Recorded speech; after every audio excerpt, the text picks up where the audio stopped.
What is going on, everyone? My name is Jared, here with Behind the Plate Sports News, and today we have some pretty exciting news, I think, in the baseball world, especially with me being a Reds fan. Love to see them adding as much talent as possible. And today, a lot of you guys do know, the Reds actually signed Nick Castellanos to a 4-year deal that is a $64 million guarantee with a $20 million option for a 5th year with a $2 million buyout. I've heard a lot of opinions out there stating that it's kind of strange that the Reds would sign another outfielder, being that it's almost a logjam in the outfield with them having players like Jesse Winker, Nick Senzel, Aristides Aquino, and with the recent signing of Shogo Akiyama. So this being a signing where basically there are going to be 4 starting outfielders, it's going to be interesting to see what happens with that. But with that being said, back it up a little bit, some of Nick Castellanos' stats. He is only 27 years old, so he still is a very young hitter. Just going into his prime, he keeps improving year by year. And with that being said, he is a career .277 hitter with 120 home runs, 460 RBIs. However, last year he had a big year once he actually was traded to the Cubs. He ended up hitting .321 with 16 home runs and 36 RBIs in 51 games. So you see the sample size there. If that's anything that he can do in the NL Central, it could be a pretty exciting year and a pretty big year for Nick, and I hope so as a Reds fan. But the weird thing about this deal too is that he has an option to actually opt out after the first year. But this could be good. This could be for the Reds. I think for the Reds and Nick Castellanos, if he has an MVP season, for instance, say he goes out, hits 321 with 42 home runs and 120 RBIs. I mean, it's obviously going to be good for the Reds. Good for him. It ends up averaging out to about $16 million a year. So it's a little bit more than the Reds are used to paying. It ends up being about the same, actually exactly the same as what they paid for Mike Moustakas. So interesting signing for the Reds. It blows my mind. They're actually signing some pretty big name free agents. I love to see it as a fan, and I think it's good actually for baseball for the Reds, being such a historic organization, for them to actually be in the running, at least in the running for the playoffs, if not the World Series, on a regular basis. So this does bring a pretty big boost offensively to them. Now, the downside, I guess, of Nick Castellanos, and probably why he's been around so long and hasn't gotten signed, is his defense. So he is naturally a third baseman, and he has moved, of course, with Chris Bryant on Detroit, or Chris Bryant on the Cubs. He's obviously now going to play third base over Chris Bryant. For Detroit, it's not coming off the top of my head who actually was there at third base for them.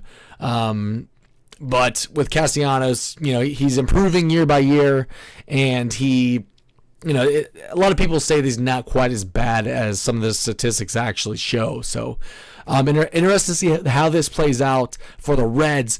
There are some trade rumors swirling around with Nick Senzel, possibly looking for a shortstop or a catcher upgrade. Of course, they do have Tucker Barnard behind the plate, but it would be nice to have an offensive upgrade there. Next in the news, we have the Diamondbacks acquiring Starling Marte. Now, this guy has had a really good career. He's kind of flown on the radar since the Pirates are the Pirates, right? He's played for the Pirates for a while, and I think he's 7 seasons in. He's a career .287 hitter, 108 home runs, 420 RBIs. Here, this is the big one, though, 239 stolen bases. He is a former All-Star, 2-time Glove Award winner. His defense has kind of taken some heat, though. He won the 2 Gold Gloves when Andrew McCutchen was actually in center field, so that could have played a little bit of a part in that. But nonetheless, you get a solid player heading to the Diamondbacks, which does make it interesting out there, because they have made some pretty interesting acquisitions as well. But the trade was for... the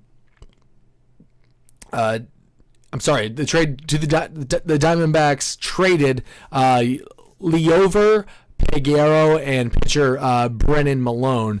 Peguero is a shortstop. Has a pretty big upside. He's hitting really hit really well at two levels. On the flip side of that, you have Brennan Malone, who has shown some who has a lot of potential. Both guys are only 19. Brennan had a pretty rough year this past year throwing, and he had a 4.5 ERA split between rookie ball and low A ball. So two very young guys, like I said, they're only 19 years old, but this does make for a really interesting lineup for the Diamondbacks. They made some acquisitions. Of course, they had the signing of Madison Bumgarner, which was a really interesting one too. It took a lot less money than what he probably could have gotten.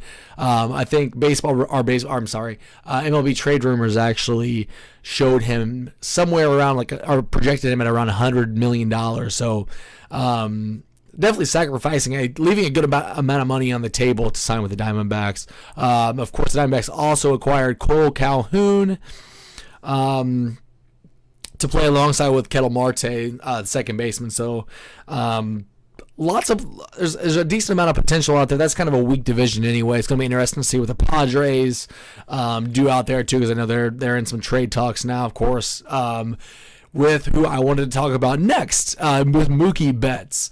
The trades are really heating up, like I said, with the Padres. Something that kind of the Padres are wanting to do is actually trade for Will Myers. So, and that's going to be, Will Myers has underperformed considering the dollar amount of his contract. What do you guys think that he's going to end up at, though?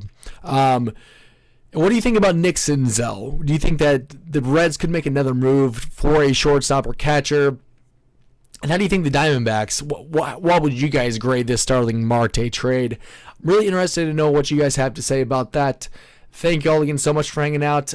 This is my first video. I'm a little bit rusty on the YouTube. If you did enjoy, though, lots more coming. Cleaner commentaries. But I hope you guys did enjoy that. If you did, please do leave a thumbs up. Be sure to subscribe to the channel. Share with your friends. I look forward to reporting to you guys on all of the latest news in all of the sports.